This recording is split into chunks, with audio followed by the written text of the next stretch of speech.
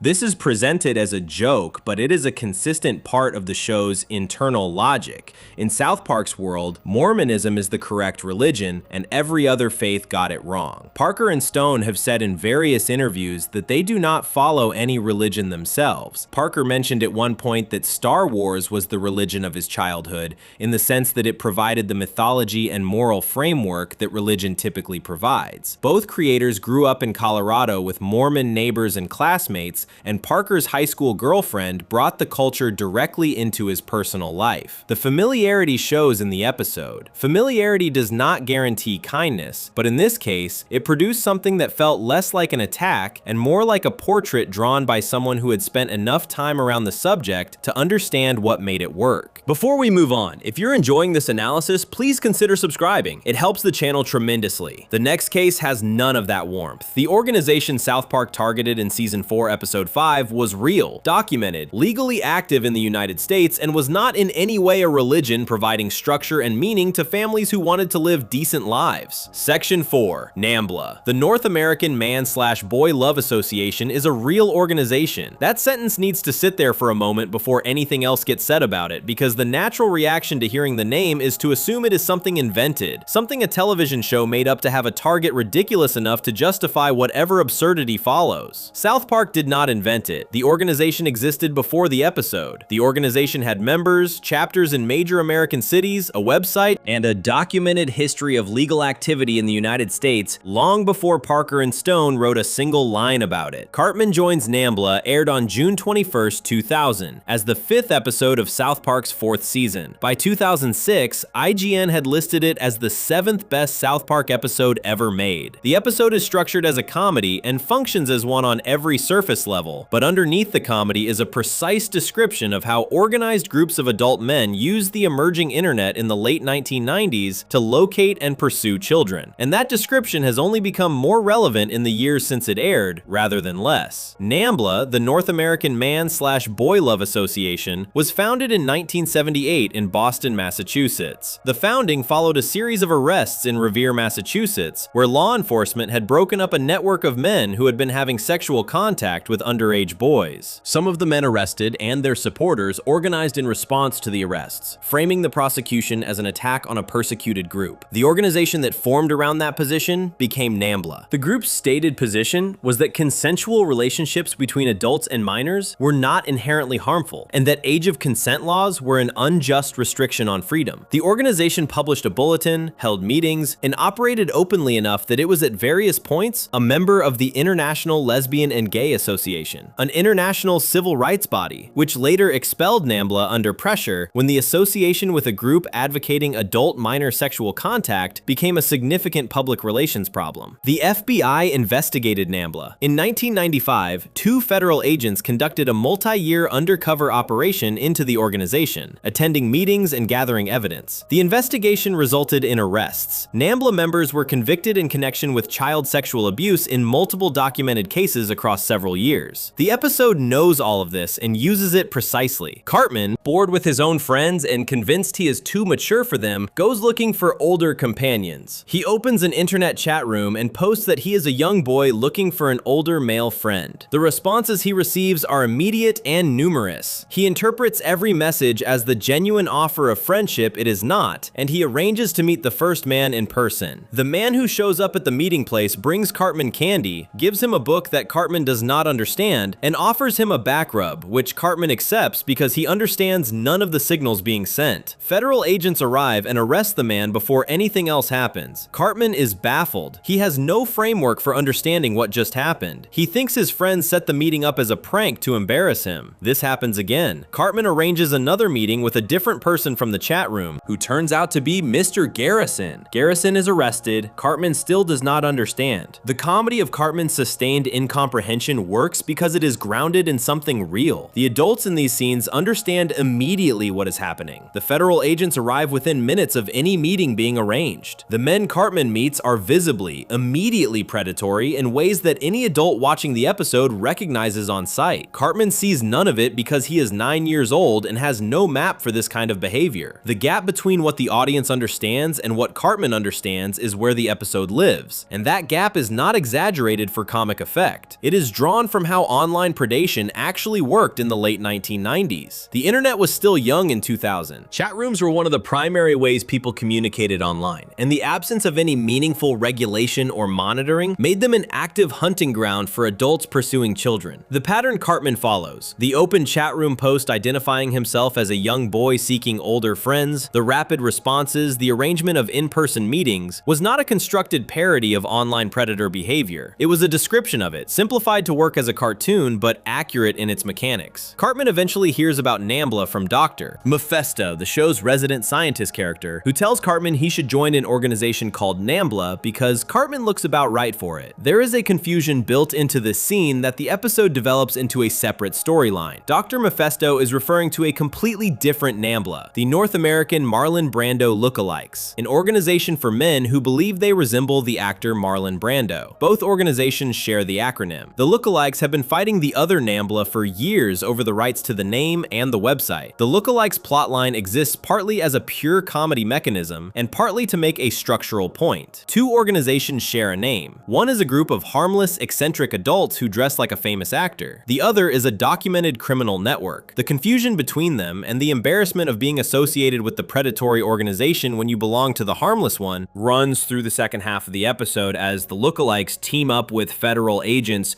to shut down the actual NAMBLA's gathering. The NAMBLA that Cartman actually finds holds a banquet in his honor after he agrees to join and agrees to invite every boy in town. He does not invite Stan and Kyle because he is still angry with them from earlier in the episode. Stan and Kyle invite themselves. The boys who attend do not know what the banquet is, in the same way Cartman does not know. They arrive, the men at the banquet begin leading them toward hotel rooms, and the moment the boys understand what is actually happening, the episode breaks into a long chase sequence through the hotel hallways. Kenny's father, Stuart McCormick, arrives at the hotel looking for Kenny and ends up in a room with NAMBLA members who mistake him for a child in the chaos and assault him. This happens off screen. It is played as the episode's darkest joke. Stuart ends up in an ambulance. The ambulance then runs over Kenny in reverse while pulling away, which kills Kenny in the episode's final beat. Every NAMBLA member is arrested at the end of the episode. Their leader makes a speech while being taken away, arguing that the members cannot help what they feel, that their attraction to children is not a choice, and that they should be treated as a minority group rather than as criminals. The speech is delivered with complete sincerity by the character and is clearly meant to sound like a real argument, because real versions of this argument have been made in real legal and public contexts by the organization and its supporters. Stan and Kyle respond to it directly. Stan says that while tolerance and treating different people equally matters, what NAMBLA members do to children causes serious harm to the children children involved, and no argument about the nature of the members' feelings changes that. The children who are harmed by these adults did not choose to be harmed. The framing of predatory adults as a persecuted group does not change what they do or who they do it to. The speech NAMBLA's leader gives is rejected not through mockery, but through a direct counter-argument that Stan and Kyle deliver without any of the show's usual irony attached. That moment is notable because South Park almost never delivers a moral this plainly. The show's standard mode is to set up competing positions and let them destroy each other, or to have every side of an argument look foolish by the end. This episode does not do that. There is no complexity assigned to NAMBLA's position. The organization is presented as harmful without qualification, and the boys say so without qualification, and the episode ends there. Parker and Stone confirmed in materials related to the episode that the concept came out of a writer's retreat on a cruise to Ensenada, Mexico. The retreat itself was apparently miserable. The food was bad, the ship was cramped, and Ensenada offered nothing that made the trip worthwhile. The episode that eventually came out of that retreat became one of the most praised in the show's history. By the time the episode aired in June 2000, the FBI's documented investigations into NAMBLA had already produced convictions. The organization was already known to law enforcement and had been the subject of serious legal attention. The show was not breaking news about the group's existence. What the show was doing was taking a real organization operating in real American cities and running it through a story where its behavior and its arguments were both made visible to an audience that might have heard the name NAMBLA in the news without fully understanding what the organization actually advocated. The internet predator pattern the episode describes, the chat room, the rapid contact, the in-person meeting, the adult presenting themselves as a potential friend, became dramatically more visible as a public concern in the years that followed the episode's airing. NBC's news magazine Dateline launched its To Catch a Predator series in 2004, 4 years after Cartman Joins NAMBLA aired, and the mechanics of how adults pursued children online that Dateline documented in real-world investigations were essentially identical to what the episode had dramatized. NAMBLA itself declined significantly as an organization in the years following the episode. Law enforcement pressure, the public attention generated by cases involving members, and the broader cultural conversation about online predation that developed through the early 2000s made operating openly increasingly difficult. The organization's public presence shrank considerably from what it had been in its most active years. The episode's final note, beyond the moral speech and the arrests, is Cartman's apology to his friends for almost getting them assaulted. The apology is characteristically Cartman. He is sorry, he says, but also confident that his friends will grow into maturity eventually, and that he was right to seek better company than they provide. The self-awareness the moment requires him to have does not fully arrive. He closes the episode essentially the same person he was when it started. The boys, for their part, have just been through something that the episode treats as traumatic underneath the comedy. They ran from adults trying to hurt them in a hotel hallway. The episode does not dwell on this. South Park rarely dwells on the emotional weight of what happens to its characters, but the flat clarity of Stan and Kyle's speech, the absence of the show's usual both sides energy, suggests that some subjects do not get the ironic treatment. Some targets do not earn the satirical distance the show normally keeps. Before we move on, if you're enjoying this analysis, please consider subscribing. It helps the channel tremendously. The next case covers an institution that had been accused of protecting people who did exactly what NAMBLA advocated, not as a fringe organization operating in the shadows, but from inside one of the most powerful religious structures in the world. And South Park went after it the same year the story broke publicly. Section 5. The Roman Catholic Church's Institutional Abuse Cover-Up. On January 6, 2002, the Boston Globe published the first article in what became one of the most significant pieces of investigative journalism in American history. The reporters who produced it had spent months gathering documents, court records, and testimonies from survivors. What they found was not a single priest who had abused children and been punished for it. What they found was a system, a deliberate, organized, decades-long practice in which the leadership of the Archdiocese of Boston had identified priests who sexually abused children, removed them from the parishes where they had been caught, moved them to new parishes where nobody knew their history, and allowed them to continue working with children. Cardinal Bernard Law ran the Archdiocese of Boston. The documents the Globe obtained showed that Law had personal knowledge of what specific priests had done to specific children, and that his response in case after case was not to remove those priests from ministry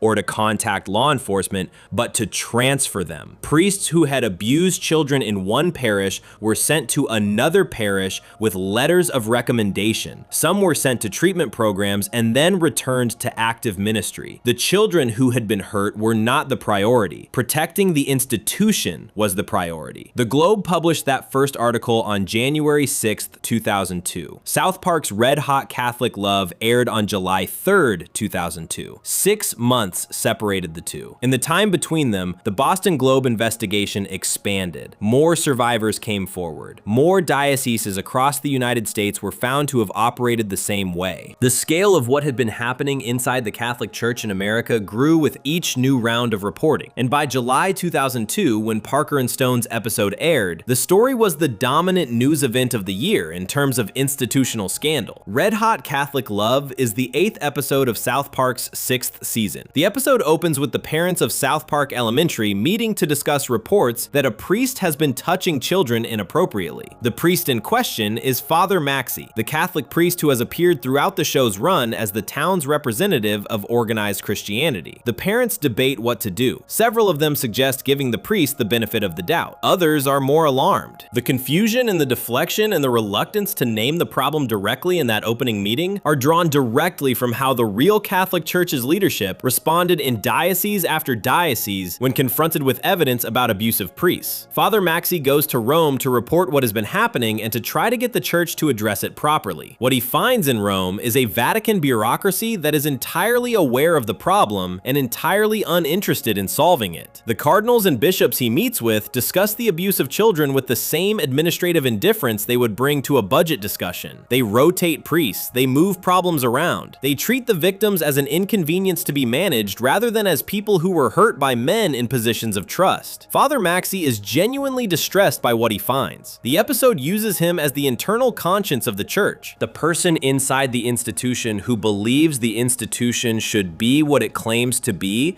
and is horrified to discover the distance between the claim and the reality. His journey through the Vatican bureaucracy is played partly for dark comedy and partly as a straightforward portrait of institutional failure, a man who loves the church, encountering the machinery the church uses to protect itself at the expense of the people it is supposed to serve. The Vatican in the episode is governed by something called the Super Vatican, a higher governing body above the regular Vatican that turns out to be even more removed from accountability than the institution below it. The layers of bureaucracy, each one more insulated than the last, each one less interested in the actual problem, is a structural joke that tracks closely enough against what the Globe investigation found that the parallel reads as intentional rather than coincidental. Cardinal Bernard Law resigned as Archbishop of Boston on December 13, 2002, 5 months after the episode aired. He resigned under enormous pressure after documents released through court proceedings showed the full extent of his personal involvement in transferring abusive priests. He was not prosecuted. He moved to Rome, where he was appointed archpriest of the Basilica of Santa Maria Maggiore, one of the major basilicas in the Catholic Church. He held that position until 2011 and died in Rome in 2017. The real-world response to the Globe's investigation produced a series of legal proceedings across multiple states. Hundreds of priests were eventually identified as having abused children in the Archdiocese of Boston alone. The John Jay College of Criminal Justice conducted a study commissioned by the United States Conference of Catholic Bishops and published in 2004, which found that approximately 4,392 priests in the United States had faced allegations of sexual abuse of minors between 1950 and 2002, and that the number of individual victims across those cases was over 10,600. Those are the real numbers that existed in the public record when Red Hot Catholic Love aired. Bill Donahue, the president of the Catholic League for Religious and Civil Rights, publicly criticized the episode. Donahue has been openly critical of South Park since it began airing and has issued formal complaints about the show through the Catholic League on multiple occasions. His criticism of Red Hot Catholic Love and of the show's broader treatment of Catholic priests as pedophiles is documented across several press releases. He argued that the priests involved in the real scandal were not technically pedophiles because most of the victims were post-pubescent males rather than pre-pubescent children, and that the abuse should be classified differently. Survivor advocacy organizations and many independent observers disputed Donahue's framing. The legal definitions, the psychological classifications, and the moral assessment of what the priest had done to children were all contested through his argument. What is not contested is that the abuse happened, that it was widespread, that the church leadership knew, and that the church leadership chose institutional protection over the safety of the children in their care. The episode does not spend all of its time inside the Vatican and the church's internal machinery. The parallel story, running alongside Father Maxey's journey to Rome, follows the boys of South Park and the town adults through a subplot about defecating from the mouth. Stan's father Randy reads an article claiming that humans are physically able to eat through their digestive system and expel waste from their mouths, and that the reason most people do not is purely social conditioning. He decides to try it. The rest of the adults follow. The town begins eating through their rear ends and talking through their mouths, and a progressive movement develops around the practice as a rejection of social norms. The juxtaposition between the two storylines is deliberate. While Father Maxey navigates a church bureaucracy protecting the worst behavior human beings are capable of, the town of South Park is obsessively focused on which end of the body food enters and exits from. The adults who should be protecting their children are absorbed in performative rebellion about something meaningless. The institution that should be protecting children is absorbed in protecting itself. Both groups have found elaborate ways to avoid the thing that actually matters. This is one of South Park's most consistent structural moves, running a story about genuine institutional failure alongside a story about human beings being distracted by nonsense, letting the two stories comment on each other without making the connection explicit. The audience draws the line. The show trusts the audience enough to let the meaning arrive without a character stopping to explain it. The episode ends with Father Maxey dissolving the Super Vatican by pointing out that the document governing it has become so full of additions and modifications and exceptions over the centuries that none of the original principles can be found in it anymore. The core of what the institution was supposed to be has been buried under everything the institution built to protect itself. The Super Vatican, confronted with this reality, collapses. Father Maxey returns to South Park and tells the congregation that the Catholic Church will find its way back to what it was supposed to be, that the behavior that had been exposed was wrong, and that the principles the church actually claims to stand for still matter. The ending is more generous to the Catholic Church than most viewers of this episode tend to remember it being. Father Maxey is not destroyed by his experience. He is not driven away from the faith. He finds a way to separate the institution's failures from the principles the institution claims to hold, and the episode allows him to maintain his belief that those principles are worth preserving even after seeing how thoroughly the institution had abandoned them. That generosity has limits. The episode does not pretend the abuse did not happen. The bishops and cardinals who appear in the Vatican sequences are not given the same treatment Father Maxey receives. They are shown as people who understood exactly what was happening and chose the path they chose deliberately. The mechanism of the cover-up, the rotation of priests, the administrative management of abuse as a logistical problem, is presented as a system that operated by design. The real mechanism the Globe documented worked the same way. Cardinal Law did not accidentally fail to report abusive priests. He made decisions case by case to protect the institution over the children the institution had harmed. Documents proved this. Court proceedings confirmed it. The departure from Boston without prosecution and the subsequent position in Rome produced significant public anger precisely because the consequences assigned to Law bore so little relationship to what he had done. South Park was one of several cultural responses to the abuse crisis that used the tools of public commentary, in this case animation and comedy, to say plainly what many people felt. The Globe's journalism named what had happened in documented factual terms. The legal proceedings worked through the specific cases in individual detail. The cultural response, of which the episode was a part, translated the scale and the pattern of the failure into something that millions of people who were not reading court documents could engage with directly. The Catholic League's continued criticism of the show over the years following this episode, across multiple other episodes that revisited the church or Catholic imagery, documents how consistent South Park was in returning to the subject. Red Hot Catholic Love was not a one-time engagement. The show considered the institutional protection of child abusers within the church to be a legitimate and ongoing target, and it treated it as such across multiple seasons. 6 months is not a long time between a major news story breaking and a television show producing a response to it. South Park's production process, in which episodes are written, animated, and delivered within a week, made it possible to respond to current current events faster than almost any other television program. The 6 months between the Globe's January 2002 investigation and the July 2002 episode represents not a rush job, but a considered response, an episode produced after the full scope of the story had begun to emerge. What South Park chose to do with that response, building a parallel between institutional failure and human distraction, putting the internal conscience of the church through the machinery of the cover-up, and allowing him to survive it with his principles intact while the machinery itself collapses, is a more complicated argument than the episode is usually given credit for making. Before we move on, if you're enjoying this analysis, please consider subscribing. It helps the channel tremendously. The next case moves away from religious institutions entirely to an episode that targeted not a church, but a movement. Specifically, the organized belief that the United States government was secretly responsible for the deaths of nearly 3,000 of its own citizens on September 11th, 2001, and the argument South Park made about why that belief existed and what it was actually for. Section 6. The 9/11 conspiracy/truther movement as government operation. In 2005, a documentary called Loose Change started moving across the internet. It was made by a 20-year-old named Dylan Avery from Oneonta, New York, using a home computer and footage assembled from news broadcasts, government documents, and interview clips. Avery uploaded it online, and within months it had been watched by millions of people. By 2006, when estimates of its total viewership were being reported by mainstream news organizations, it had become one of the most widely seen documentary films in history up to that point, almost entirely through word of mouth on the early internet. Loose Change argued that the attacks of September 11th, 2001 were not carried out by 19 hijackers affiliated with Al-Qaeda. The film argued that the United States government had either planned the attacks or known they were coming and allowed them to happen in order to create a reason to go to war in the Middle East. The specific claims varied across the film's multiple versions, but the core argument was consistent. The official account was a lie, and the real story was that the most powerful government in the world had orchestrated the murder of nearly 3,000 of its own citizens. A Scripps Howard and Ohio University poll conducted in 2006 found that approximately 36% of American respondents believed it was either very likely or somewhat likely that the United States government had either allowed the September 11th attacks to happen or had actively participated in them. That is roughly 1 in 3 Americans at the peak of the 9/11 truth movement's cultural reach. Parker and Stone watched all of this happen. Mystery of the Urinal Deuce aired on October 11th, 2006 as the 9th episode of South Park's 10th season. Parker confirmed on DVD commentary that the episode was written specifically because of their contempt for 9/11 conspiracy culture and for Loose Change in particular. The episode is South Park's most direct engagement with the mechanics of conspiracy thinking, and the argument it makes goes considerably further than simply calling conspiracy theorists wrong. The episode begins at South Park Elementary, where Mr. Mackey discovers that someone has defecated in a urinal in the boys' bathroom. This is treated as a major crisis. Mackey launches a full investigation. He brings in the police. When the police cannot solve the case, they bring in the Hardley Boys, 2 young detectives whose investigative method consists entirely of following whatever direction their physical arousal points them in. The case of the urinal deuce runs as the episode's comedic backbone, while the 9/11 material runs as its structural argument. Cartman uses the urinal incident to introduce his theory that September 11th was a government conspiracy. He has done research online. He has a PowerPoint presentation ready. The presentation uses a chain of numerical coincidences to prove, to his satisfaction, that Kyle was personally responsible for the September 11th attacks. Kyle's absence from school on September 11th, 2001, and a spelling test score of 91 from 12 days after the attacks are among the pieces of evidence Cartman presents. The other children in the class begin looking at Kyle differently after the presentation. The comedy works because Cartman's methodology is identical to the methodology used in actual 9/11 conspiracy content. Loose Change and similar films found patterns in numbers, identified coincidences as evidence of planning, connected unrelated events through chains of implication rather than verified fact, and presented the whole structure as proof. Cartman is doing exactly that, arriving at a conclusion that is obviously wrong through a process that looks exactly like the process being used to arrive at conclusions that millions of people were treating as possibly correct. Kyle decides to prove the conspiracy theories wrong. He and Stan find a website run by a man who runs a 9/11 truth organization from his home. The man tells them that the government was behind everything, that the evidence is overwhelming, and that anyone who looks into it will reach the same conclusion. He hands Kyle 2 jars of what he says is anthrax as evidence of the government's involvement. involvement. At that moment, a federal SWAT team breaks into the house and takes all three of them away. They are brought to the White House. President George W. Bush is there, along with his entire cabinet. Bush confirms to Kyle and Stan that the government really was behind September 11th. He walks them through the planning. He explains how it was done. Kyle and Stan are stunned. The conspiracy theory was true. Then the episode pulls the reveal that makes it unlike any other South Park episode from this period. Stan puts a gun to Kyle's head. Stan reveals that he was the one who defecated in the urinal. He did not know it was going to become a major crisis. He just needed to go and the stalls were full and he did not want to miss recess. To cover it up, he decided to make Kyle believe that the government was responsible for both the urinal incident and September 11th. The government was willing to play along with being blamed for September 11th because, Bush explains, approximately 1/4 of the American population will believe that the government is responsible for anything, and allowing those people to believe the government is all-powerful and capable of orchestrating massive events serves the government's interests. The other 3/4 of the population can handle being told the truth, which is that September 11th was carried out by a group of people who were angry at the United States and planned and executed an attack. The show does not soften this. Kyle asks directly why the government did not just tell the truth. Bush's answer is that they did tell the truth. The 9/11 Commission conducted an investigation. The findings were published. The evidence was available. The people who chose to believe a conspiracy theory made that choice despite the evidence, and the government found it more useful to let them believe what they wanted to believe than to waste resources arguing with them. The 9/11 Commission report was published on July 22, 2004. The report ran to nearly 600 pages and represented the findings of a bipartisan commission that spent 19 months examining the attacks. The commission had access to classified intelligence, conducted over 1,200 interviews, reviewed over 2.5 million pages of documents, and held 19 public hearings. The report concluded that the attacks were planned and carried out by Al-Qaeda, that there was no credible evidence of Iraqi government involvement, and that the specific failures that allowed the attacks to succeed were failures of intelligence sharing and institutional communication rather than deliberate choices to allow the attacks to proceed. The report was publicly available, widely covered, and freely accessible. Loose Change came out the following year. Parker and Stone's specific argument in the episode, the idea that conspiracy theories about government omnipotence actually serve the government by making it seem more powerful and capable than it is, had been circulating in media criticism and political analysis before the episode aired. The argument has genuine intellectual support behind it. Organizations that are chaotic, underfunded, and operating through layers of bureaucracy that produce miscommunication and missed signals are more threatening to the people they might harm when those people understand the actual nature of the threat. An enemy that is disorganized and operating on limited resources but capable of exploiting specific vulnerabilities is harder to defend against than an all-knowing, all-controlling shadow government whose power rests in secrecy. The conspiracy theory framework converts the real, manageable threat into an imaginary, unbeatable one, and in doing so, makes the real threat easier to miss. The Hardley boys, meanwhile, are following their investigative instincts to the solution of both cases simultaneously. They are buffoons. Their method is absurd, and they end up being right about everything. This is also intentional. The episode is populated with people who are wrong about the important things. Cartman is wrong about Kyle. Kyle is wrong about the government. The conspiracy theorist is wrong about September 11th. The police are wrong about the case. The people who stumble into the correct answers are the ones following the most ridiculous possible path. The suggestion is that the elaborate frameworks built to explain complex events are often less reliable than simple observation of what is actually in front of you. Dick Cheney appears in the episode dressed in hunting gear and carrying a crossbow. When the boys try to escape from the White House, Cheney fires the crossbow at them and misses by an enormous distance, cursing himself for missing again. This is a reference to Cheney having accidentally shot his friend Harry Whittington during a quail hunting trip in February 2006, 8 months before the episode aired. Whittington, a 78-year-old lawyer, was hit in the face, neck, and chest by birdshot and was hospitalized for 8 days. The episode repurposes the incident as a running joke about Cheney's inability to aim, connecting it to the broader point about the government being less competent and all-powerful than conspiracy theories suggest. The 9/11 truth movement that the episode targets was organized, networked, and genuinely believed by the people inside it. It produced books, films, websites, academic papers, and formal organizations with membership roles and conferences. Scholars who studied conspiracy theory as a subject, including researchers at MIT and various European universities, wrote papers specifically about the 9/11 9/11 Truth movement in the years after the attacks. The movement was large enough and persistent enough to be treated as a genuine social phenomenon rather than a fringe curiosity. What the episode identifies, and what the subsequent academic literature on conspiracy theories supports, is that the function of a conspiracy theory is often less about arriving at the truth of a specific event and more about providing a framework in which the world makes a particular kind of sense. If terrible things happen randomly through the combined failures of many individual systems and the actions of relatively small groups of people, then the world is frightening in a way that is hard to control or predict. If terrible things happen because a small group of powerful people planned them and executed them, then the world is frightening in a different way, but a way that comes with a map. There are villains, there is a structure, there is something to understand and potentially oppose. The government in the episode confirms its own guilt because doing so serves its purposes. This is the most specific and most unusual part of the argument the episode makes. Not that the government is innocent, not that the conspiracy theorists are simply wrong about the facts, but that the government has a rational interest in conspiracy theorists believing the government is powerful enough to have done it. An administration that appears capable of engineering the largest attack on American soil in history is more fearsome, and therefore more politically dominant, than an administration that presided over a catastrophic intelligence failure that could have been prevented by better communication between agencies. Stan cleans the urinal at the end of the episode. He is given the punishment by Mr. Mackey for what he did. Mackey delivers the punishment while describing what Stan did in a series of extended euphemisms that become progressively more elaborate, and Stan cannot stop laughing at them. The episode closes on that image, the punishment being served, the language used to describe the offense being treated as funnier than the offense itself, the machinery of accountability producing the correct result through the completely wrong mechanism. Kyle, who spent the episode convinced the government had targeted him personally, who held jars of what he believed was anthrax, who was brought to the White House and told that September 11th was an inside job, walks away having learned that his best friend set the whole thing up to avoid getting in trouble for using the wrong bathroom. The episode was written by Trey Parker. It aired October 11th, 2006, 5 years and 30 days after the attacks it was built around. Before we move on, if you're enjoying this analysis, please consider subscribing. It helps the channel tremendously. The next section moves from a movement built around a conspiracy theory to an episode built around a real secret organization, one with genuine historical roots going back centuries, meeting houses across the world, documented rituals, and a connection to one of the most famous pieces of fiction about hidden knowledge that has ever been published. Section 7: Freemasonry and Ancient Secret Religious Orders. Dan Brown published the Da Vinci Code on March 18th, 2003. By the time Parker and Stone sat down to write their response to it, the book had sold over 80 million copies worldwide, had been translated into 44 languages, and had spent more than 2 years on the New York Times bestseller list. The film adaptation, directed by Ron Howard and starring Tom Hanks, opened in May 2006 and made $224 million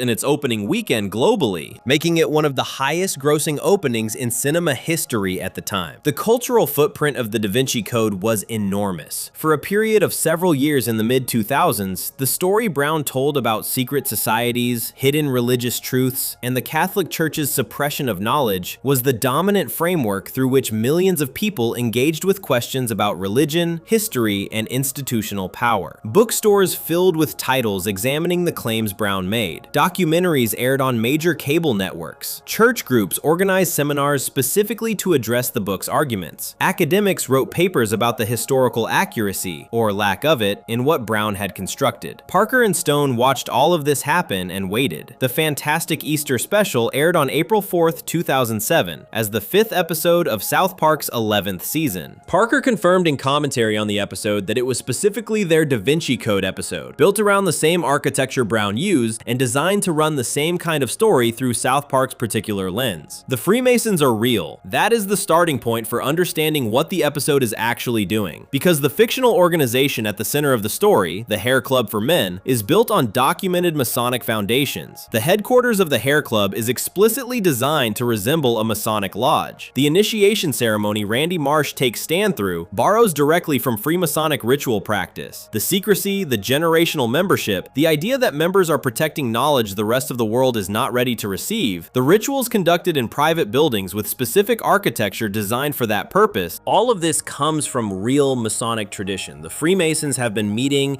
in their organized modern form since 1717, when 4 lodges in London came together to form the first Grand Lodge of England. The organization traces its symbolic origins to medieval stonemasons, the craftsmen who built the great cathedrals and castles of Europe, and who developed systems of secret signs and recognition codes so that skilled workers could identify each other across different job sites. Over centuries, the organization evolved from a trade guild into a fraternal society that accepted members who had no connection to the building trades at all, and whose rituals became increasingly elaborate and symbolic rather than practically connected to stonework. Freemasonry spread across Europe and into the American colonies during the 18th century. By the time of the American Revolution, Freemasonry was deeply embedded in the social fabric of the colonial elite. George Washington was a Freemason. Benjamin Franklin was a Freemason. Paul Revere was a Freemason. 9 of the 56 men who signed the Declaration of Independence were Freemasons, though the exact number varies slightly depending on which historical records are used. 13 of the original 42 men who served as President of the United States were Freemasons. The organization has counted Winston Churchill among its members. Rudyard Kipling was a Mason. Mozart was a Mason. Andrew Jackson, James Polk, James Buchanan, Andrew Johnson, James Garfield, William McKinley, Theodore Roosevelt, Howard Taft, Warren Harding, Franklin Roosevelt, Harry Truman, and Gerald Ford all served as Freemasons at some point in their lives. The breadth of the membership across politics, arts, military leadership, and business is what makes Freemasonry one of the few organizations in history that can legitimately claim to have shaped events at a global level, even without any coordinated conspiracy to do so. The connections between powerful men who share rituals, secrets, and obligations to one another have real effects on how decisions are made, regardless of whether those effects are the product of deliberate coordination. This is the real history the episode is playing with. The Hair Club for Men is not a random, invented organization. Its Masonic architecture and Masonic rituals locate it specifically within a tradition that has genuine historical weight. When Randy tells Stan that the Marsh family has been in the club for generations, going all the way back to the beginning, and that their job is to protect a secret that could shake the foundations of the entire world, every element of that framing comes from how Freemasonry has been described, understood, and mythologized for 3 centuries. The secret the Hair Club is protecting is that St. Peter, the first pope of the Catholic Church, was a rabbit. Specifically, St. Peter was Peter Rabbit. Jesus chose a rabbit to lead his church because he understood that no human being could hold that kind of power without becoming corrupt, while rabbits are pure and incorruptible. The Pope's mitre, the tall ceremonial hat worn by Catholic popes during formal occasions, is shaped the way it is because it was originally designed to accommodate a rabbit's ears. Professor Teabag, who is a direct parody of the character Sir Lee Teabing from the Da Vinci Code, explains the full history to Stan and Kyle. Leonardo da Vinci was a member of the Hair Club. He wanted to paint St. Peter as a rabbit in the Last Supper, his famous painting of Jesus and his disciples at their final meal together before the crucifixion. The Catholic Church would not allow this, so da Vinci painted St. Peter as a man, but hid clues to the truth throughout the painting. In the same way that Brown's Da Vinci Code claims da Vinci hid clues to a different secret inside the same painting. The structure of the revelation, the ancient artist hiding a forbidden truth in plain sight, with a secret society protecting the knowledge and a scholar who knows how to read the clues, is taken directly from Brown's framework. The Da Vinci Code's actual historical claims have been extensively examined by scholars, historians, art experts, and religious researchers. The specific claim that Leonardo da Vinci was a member of a secret organization called the Priory of Sion was based on documents that a French man named Pierre Plantard forged in the 1950s and planted in the French National Library. Plantard later admitted under oath that he fabricated the documents. The Priory of Sion, as described in the materials Brown used as source material for his novel, did not exist in the ancient form the book claims. The organization Plantard created did exist, but it was a small, unimportant fraternal group registered in France in 1956, with no connection to the medieval history the forged documents described. Brown presented his novel as fiction, but included an opening page stating that the descriptions of secret societies and rituals in the book are accurate. That framing contributed significantly to how millions of readers engaged with the historical claims inside the story. The line between the invented narrative and the presented facts was deliberately blurred in a way that encouraged readers to take the historical framework seriously. South Park's version is doing something similar in reverse. The Hair Club's secret is obviously invented. Nobody believes St. Peter was a rabbit or that the Pope's mitre was designed for rabbit ears. The episode is not asking anyone to believe the specific claim. The episode is using an obviously invented secret to expose the structure that makes all secrets of this type work. The ancient organization protecting forbidden knowledge. The powerful institution suppressing the truth to maintain its authority. The small group of men who have carried the real story through generations at great personal cost. The structure works whether the secret is Jesus having children with Mary Magdalene, as in Brown's novel, or St. Peter being a rabbit, as in Parker and Stone's episode. The content of the secret is almost irrelevant to the power of the structure around it. This is the episode's sharpest observation. The machinery of secret societies, the initiation rituals, the generational membership, the grand halls with their specific architecture, the sacred object being protected, the enemy institution trying to destroy the knowledge, all of this has its own cultural momentum,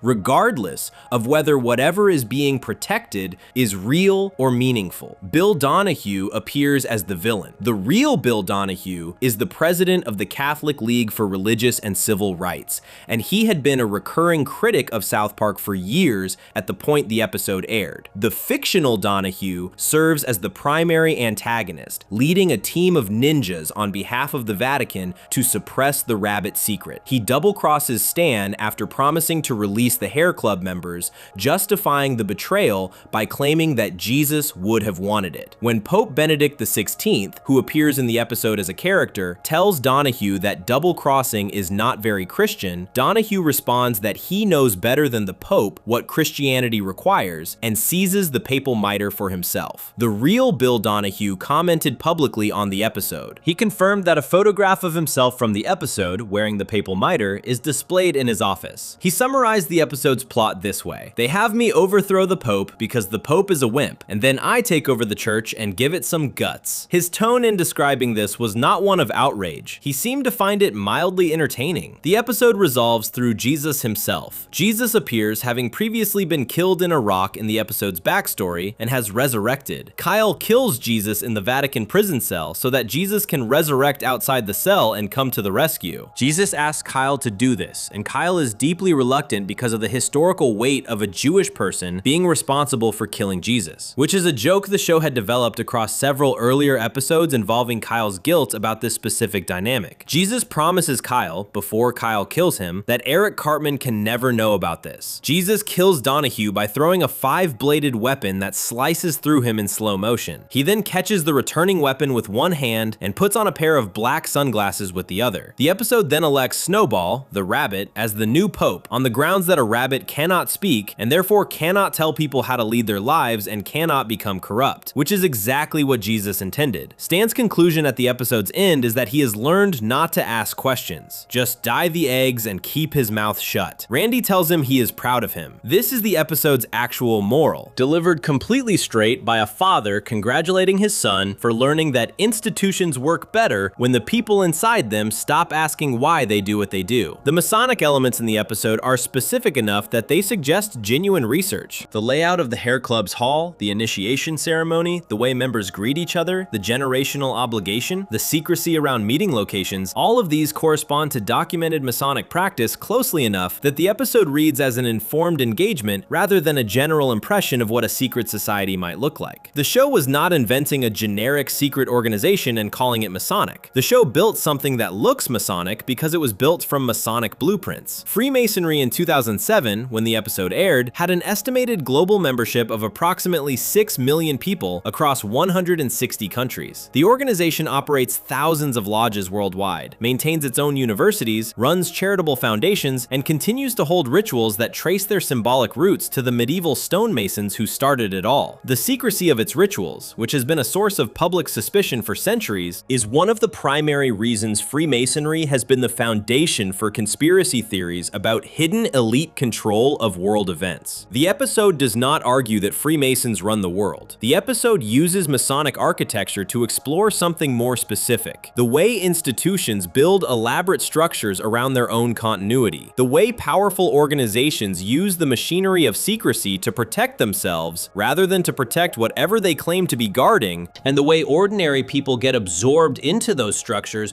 without ever being told what they are actually part of. Randy Marsh has been in the Hair Club his entire adult life. His father was in it before him, his grandfather before that. He wears rabbit ears at the meetings and sings in Latin, and has never once explained to his son what the organization does or why it exists. He is protecting a secret he believes in completely while having essentially no understanding of its history or meaning. He is a perfect Freemason in the sense that the critics of Freemasonry have always described: a man performing rituals whose origins he does not understand, loyal to an institution whose actual purposes he has never examined. Before we move on, if you're enjoying this analysis, please consider subscribing. It helps the channel tremendously. What comes next is an organization that is not ancient and not built on centuries of tradition. The group in the following section draws on something much older than Freemasonry, something that existed in literature and mythology long before any organized secret society put it into practice. And the episode that targets it turns out to be one of the most ambitious things South Park ever attempted in terms of what it was willing to say about the nature of curses, immortality, and what it means to belong to something you never chose. Section 8. Lovecraftian and Occult Cults. Howard Phillips Lovecraft was born in Providence, Rhode Island on August 20th, 1890. He died in the same city on March 15th, 1937 at the age of 46, having spent most of his adult life in near poverty, writing horror fiction that almost nobody read while he was alive. In the decades after his death, his work was collected, republished, and gradually recognized as some of the most influential horror writing in the English language. By the time Parker and Stone built an entire story arc around his most famous creation in 2010, Lovecraft had been dead for 73 years, and his ideas had spread further than anything he wrote in his lifetime could have predicted. The Coon and Friends trilogy runs across the 11th, 12th, and 13th episodes of South Park's 14th season, airing in October and November of 2010. The 3 episodes are titled Coon 2 Hindsight, Mysterion Rises, and Coon vs. Coon and Friends. The arc is built around the boys of South Park dressing as superheroes, a conflict between Cartman and the rest of the group, the Deepwater Horizon oil spill in the Gulf of Mexico as the backdrop, and underneath all of that, a fully realized occult cult worshipping a Lovecraftian deity whose arrival the cult has been preparing for and celebrating. The Deepwater Horizon drilling platform, operated by BP, exploded on April 20th, 2010, killing 11 workers and triggering the largest marine oil spill in United States history. Oil flowed from the damaged well for 87 days before it was capped. Approximately 4.9 million barrels of oil entered the Gulf of Mexico. The environmental damage was extensive and long-lasting. BP's attempts to stop the flow failed repeatedly and publicly, and the company's handling of the disaster generated significant public anger. In South Park's version of these events, the drilling operation accidentally breaches a dimensional barrier, releasing Cthulhu into the world. A news reporter explains to viewers that Cthulhu is expected to reign over the Earth in a dark period of approximately 3,000 years, during which he will drive humanity to madness and use them as slaves. This description comes directly from Lovecraft's original fiction. In Lovecraft's 1928 story, The Call of Cthulhu, first published in Weird Tales magazine, Cthulhu is described as a cosmic entity of immense power, who lies dormant in a sunken city called Rilye at the bottom of the ocean, and whose partial awakening causes sensitive people across the world to experience nightmares, madness, and a compulsive pull toward his location. The cult of Cthulhu in the South Park episode meets in a house in South Park. Their meetings open with a chant taken word for word from Lovecraft's original story. The chant is, Finglui Magluanaf Cthulhu Rilye Waganagal Fatagin. Lovecraft provided the translation for this phrase in The Call of Cthulhu. In his house at Rilea, dead Cthulhu waits dreaming. The chant appears in the story as something whispered by cult members during their secret gatherings, used to call to their sleeping god across the distance of the ocean floor. South Park uses it in exactly the same context, with robed figures gathered in a basement repeating the phrase as their meeting begins. The second chant the cult uses in the episode also comes directly from Lovecraft. That is not dead which can eternal lie, and with strange eons even death may die. This appears in The Call of Cthulhu as a fragment from a fictional book called the Necronomicon. The Necronomicon appears in the South Park arc as a physical object, a grimoire or book of dark knowledge, and its presence and appearance in the episode are consistent with how Lovecraft described it across multiple stories. The Necronomicon is a fictional creation. Lovecraft invented it as a prop for his stories, a cursed book written by a mad Arab named Abdul al-Hazred, containing forbidden knowledge about the cosmic entities Lovecraft called the Great Old Ones. Because Lovecraft's work entered the public domain, and because his his fictional universe was so richly detailed, other writers and creators began using the Necronomicon in their own work, treating it as a shared fictional artifact. Over time, actual physical books were published using the Necronomicon title. The most widely distributed of these was published in 1977 by a person or persons using the name Simon, and it has sold over 800,000 copies. The Simon Necronomicon draws on real Sumerian and Babylonian mythology alongside Lovecraftian material, and it has been used in actual occult practice by people who treat it as a genuine ritual text. This is the point where Lovecraft's fiction and real-world occult practice begin to overlap, and it is the overlap that makes the South Park arc more than just a reference to a famous horror writer. Real Cthulhu-based organizations exist. The first Church of Cthulhu was registered as a formal religious organization in the United States. Various online and in-person groups have conducted Lovecraftian rituals using the chants and ceremonial language drawn from his fiction, sometimes treating the material as genuine spiritual practice and sometimes as elaborate performance art. The line between sincere belief and theatrical engagement is not always clear in these communities, which is itself a quality Lovecraft's writing anticipated. His cults in the stories are depicted as genuinely dangerous, not because Cthulhu is going to arrive and destroy the world, but because the belief itself changes how people behave. Mysterion Rises, the central episode of the arc, reveals two things of significant importance. The first is that Kenny McCormick is Mysterion, the masked hero who has been operating in South Park. The second is that Kenny's parents attended Cult of Cthulhu meetings approximately 10 years before the events of the episode, when Kenny was very young or not yet born. The cult in the episode operates out of Jim McElroy's house in South Park. When Kuhn and friends investigate it online, they find references to the meetings. When they attend one in person, they recognize several familiar faces in the crowd. Mr. Adler, the shop teacher at South Park Elementary, is a cult member. The goth kids are there. Star Trek fans from the town are present. The cult is not populated by strangers or by cartoonishly sinister figures. It is populated by people the audience has seen in other episodes doing ordinary things, which is a specific creative choice about how real fringe belief communities actually work. They are not separate from ordinary society. They exist inside it, holding jobs and living regular lives alongside whatever private beliefs they carry. Kenny confronts his parents at home, dressed as Mysterion. He asks them directly about the cult meetings. His mother, Carol, confirms that she and Stuart attended meetings for a period of time roughly 10 years earlier. She expresses regret about it. Stuart says they only went for the free beer. The combination of genuine guilt from one parent and complete casualness from the other is a precise observation about how people end up in fringe organizations. Rarely is it the product of a dramatic ideological commitment. Often it is a series of small steps, social connections, curiosity, and ordinary human motivations